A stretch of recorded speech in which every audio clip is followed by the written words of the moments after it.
Hello, नमस्कार दोस्तों। आज का जो टॉपिक है लैटिस एनर्जी, जो कि सबसे इम्पोर्टेंट टॉपिक है हमारा। लैटिस एनर्जी को समझने से पहले हम लैटिस स्ट्रक्चर समझेंगे। तो लैटिस स्ट्रक्चर का यहाँ डेफिनेशन लिखा हुआ है, cation and anion arrange systematically is an alternating cation anion pattern is called lattice energy. अब इसकी बातें समझेंगे, ये लिखा क्या है। जैसे कि कैटायन होता है, कैटायन क्या होता है हमारा, पॉजिटिव होता है, पॉजिटिव होता है।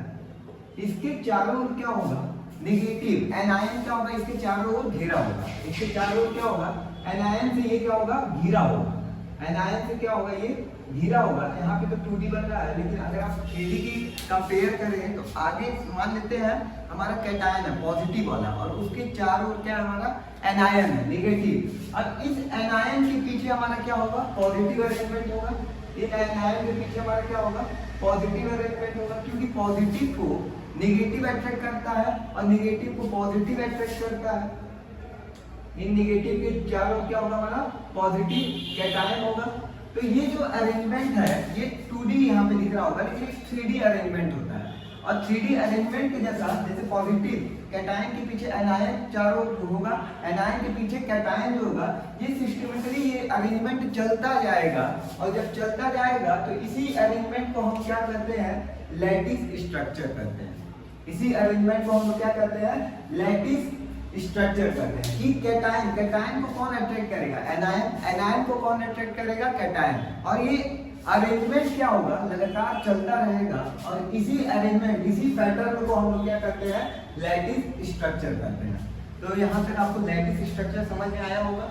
अब बात करते हैं लैटिस एनर्जी क्या होता है, what is the lattice energy. तो यहाँ पे लिखा है the energy release when the requisite number of positive and negative ions are condensed in crystal of 1 mole of compound is called lattice energy। ये तो बुकिश लैंग्वेज है, अब इस बात को समझेंगे क्या होता है।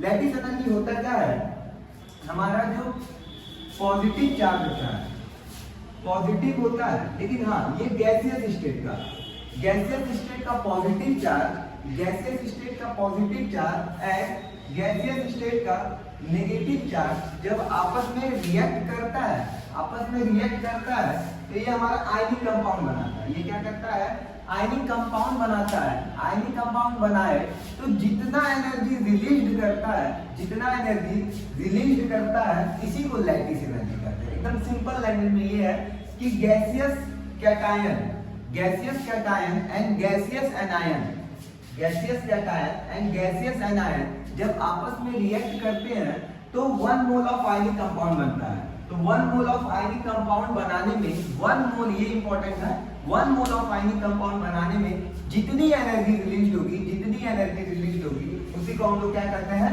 लैटिस एनर्जी कहते हैं। बात समझ में आ गया कि gaseous, gaseous cation and gaseous anion आपस में जब रिएक्ट करते हैं तो 1 मोल ऑफ आयनिक कंपाउंड बनता है, 1 मोल ऑफ आयनिक कंपाउंड बनता है। तो जितनी एनर्जी रिलीज होगी, जितनी एनर्जी रिलीज होगी, उसी को क्या कहते हैं हम लोग, लैटिस एनर्जी कहते हैं। तो यहाँ तक आप लोगों को बात समझ में आ गया होगा, लैटिस एनर्जी किसको कहते हैं।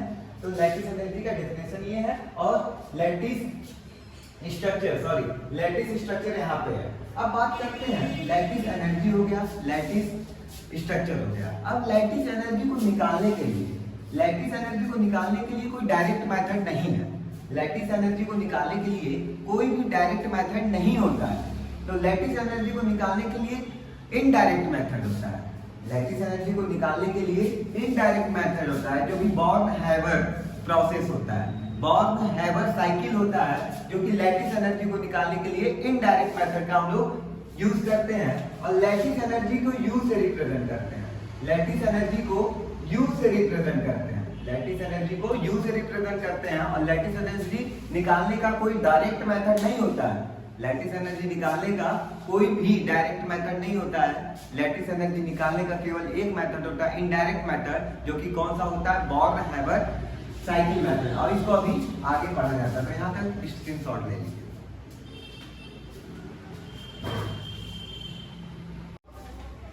ध्यान दीजिएगा, जो लैटिस एनर्जी होता है, लैटिस एनर्जी को हम डायरेक्ट मेथड के द्वारा नहीं निकाल सकते हैं, क्योंकि इसका कोई भी एक्सपेरिमेंटली हम कोई भी मेथड के द्वारा हम इसको लैटिस एनर्जी हम नहीं निकाल सकते हैं। एक्सपेरिमेंट भी करके हम लैटिस एनर्जी को निकाला नहीं जा सकता है। तो लैटिस एनर्जी निकालने के लिए एक ही मेथड होता है जिसको इनडायरेक्ट मेथड कहते हैं, और जो मेथड का नाम है इनडायरेक्ट मेथड का born-Haber cycle. Born-Haber cycle method के द्वारा हम लोग क्या कर सकते हैं, ये हम लैटिस एनर्जी निकाल सकते हैं। कभी-कभी एग्जाम में क्वेश्चन पूछ देता है कि बॉर्न-हैबर साइकिल का यूज किस लिए किया जाता है, तो इसका यूज मैक्सिमम मतलब मेन जो काम है उसका लैटिस एनर्जी निकालने के लिए किया जाता है। लैटिस एनर्जी को फाइंड आउट करने के लिए बॉर्न-हैबर साइकिल का यूज किया जाता है। अब देखिए आयनिक कंपाउंड फेवरेबल कंडीशन कब होता है कि आयनिक कंपाउंड ही फेवरेबल होगा।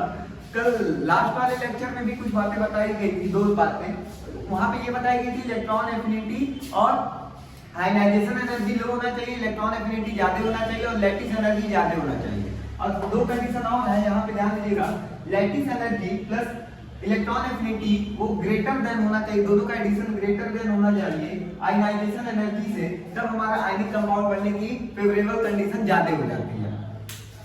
क्योंकि आपको भी पता है लैटिस एनर्जी ज्यादा होना चाहिए, इलेक्ट्रॉन एफिनिटी ज्यादा होना चाहिए, जब ये दोनों ज्यादा होगा तो आयनाइजेशन एनर्जी कम होना चाहिए, तो इससे हमारा क्या होगा, ये फेवरेबल कंडीशन को फॉलो करता है। सेकंड क्या होता है, जो फोर्स होता है, फोर्स जो होता है हमारा 1/4 pi epsilon 0 k q1 q2 by r square, d square है r स्क्वायर, यहाँ पे d क्या होता है हमारा sum of ionic radii of two ions, दो आयंस के बीच का रेडियाई का सम होता है, और k क्या डाइलेक्ट्रिक कांस्टेंट होता है। ये सारी वैल्यू कांस्टेंट वैल्यू है, और ये q1 और q2 चार्ज है, पॉजिटिव और नेगेटिव, कैटायन और एनायन का चार्ज होता है। अब ध्यान दीजिएगा जो फोर्स होता है ये डायरेक्टली प्रोपोर्शनल होता है। अगर हमारा लैटिस फोर्स बढ़ेगा तो लैटिस एनर्जी भी क्या होगा हमारा बढ़ेगा, तो ये डायरेक्टली प्रोपोर्शनल होता है कि अगर हमारा फोर्स बढ़ेगा तो आयनिक कंपाउंड को बनने की संभावनाएं ज्यादा होंगी, और आयनिक कंपाउंड ज्यादा बनेगा तो हमारी लैटिस एनर्जी भी क्या होगी, ज्यादा होगी। तो एक एग्जांपल है हमारा जो MgO होता है, MgO मैग्नीशियम ऑक्साइड, वो स्टेबल होता है, बहुत ज्यादा स्टेबल होता है NaCl से, क्योंकि इसका जो फोर्स होता है, इनके बीच जो फोर्स होता है वो 4 टाइम्स होता है NaCl का। जब फोर्स 4 टाइम है तो हमारा आयनिक कंपाउंड भी अच्छा बनेगा, स्टेबल बनेगा, एंड यहाँ पे लैटिस एनर्जी भी इसकी क्या होगी, हाई होगी। तो यहाँ तक कंडीशन है favourable condition for ionic bond का, तो यहाँ तक उतार दीजिए।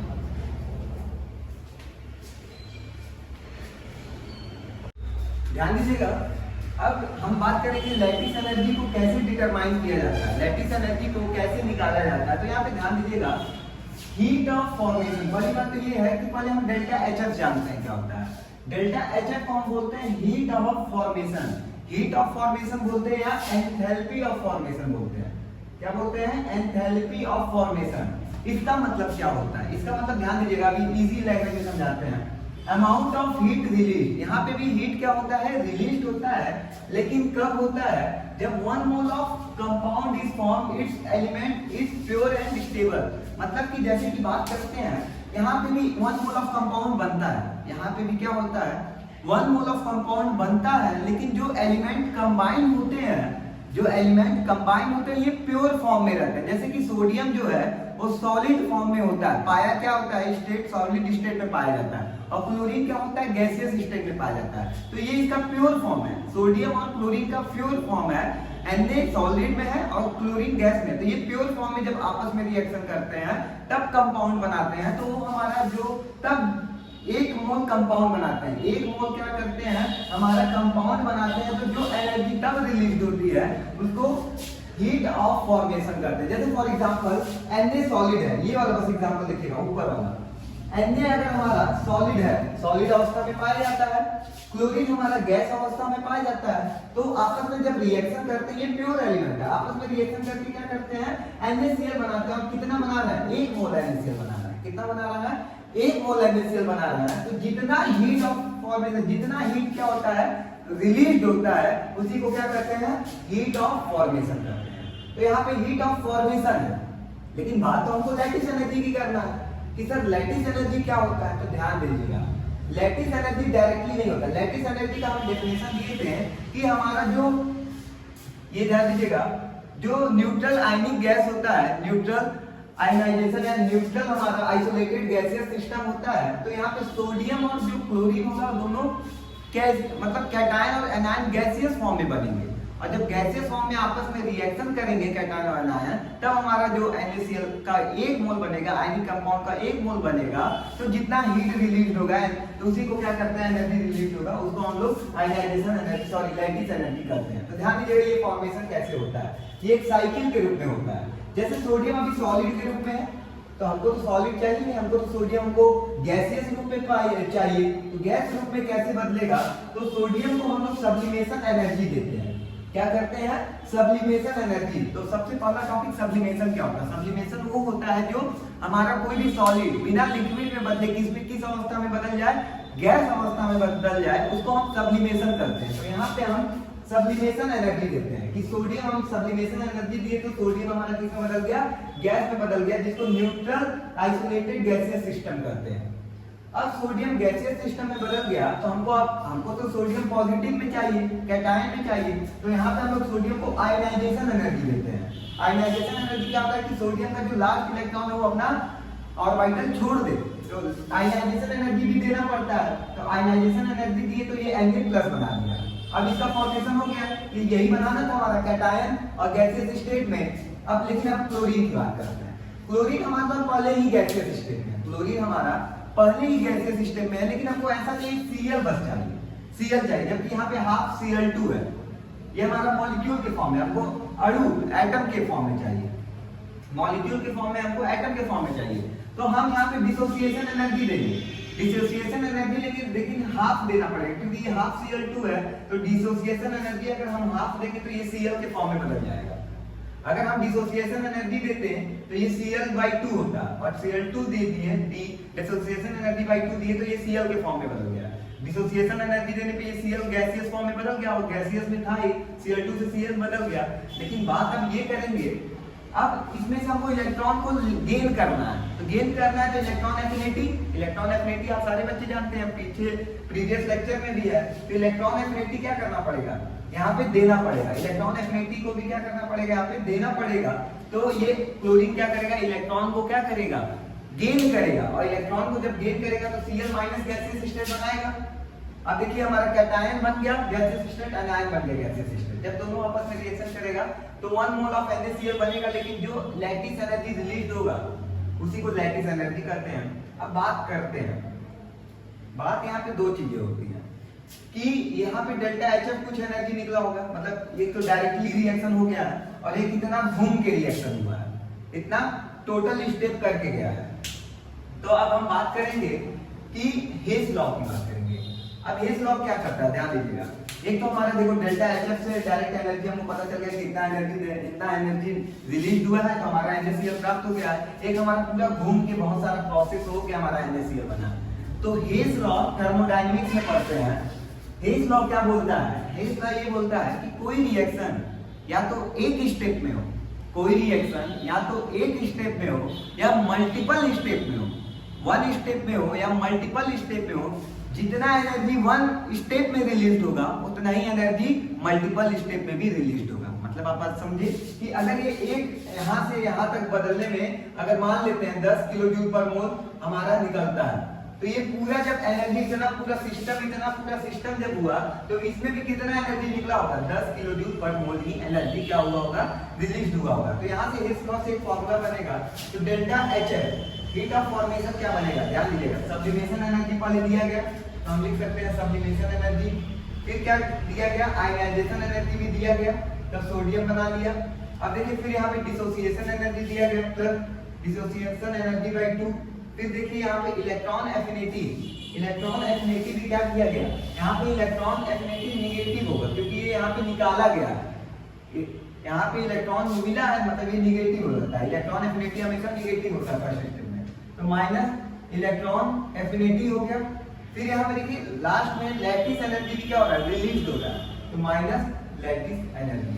तो ये हमारा होता है डेल्टा HF बराबर, ये फॉर्मूला हमारा यहाँ पे डिराइव होता है। तो ये हेस लॉ क्या होता है कि जितना डेल्टा HF होगा, डेल्टा HF मतलब कि एक स्टेप में जो रिएक्शन होगा और मल्टीपल स्टेप में जो रिएक्शन होगा, दोनों की जितना हीट रिलीज होगा दोनों आपस में क्या होगा, बराबर होगा। तो हेस लॉ को भी ये क्या करता है, हमारा फॉलो करता है। तो इससे यहाँ पे सारी एनर्जी दी रहेगी, हो सकता है लैटिस एनर्जी ना दिया हो, बाकी सारा दिया हो, तो हम यहाँ से इजीली लैटिस एनर्जी को फाइंड आउट कर सकते हैं। तो ये हमारा था टोटल वर्क हाइबर साइकिल, जिसके द्वारा हम लोग लैटिस एनर्जी को निकाल सकते हैं। एक और प्यारा सा एग्जांपल लेके चलते हैं, जैसे कि एक एग्जांपल और है, ध्यान दीजिएगा, एमजीओ। अब ध्यान दीजिएगा, यहाँ पे ही लिख देते हैं एमजीओ।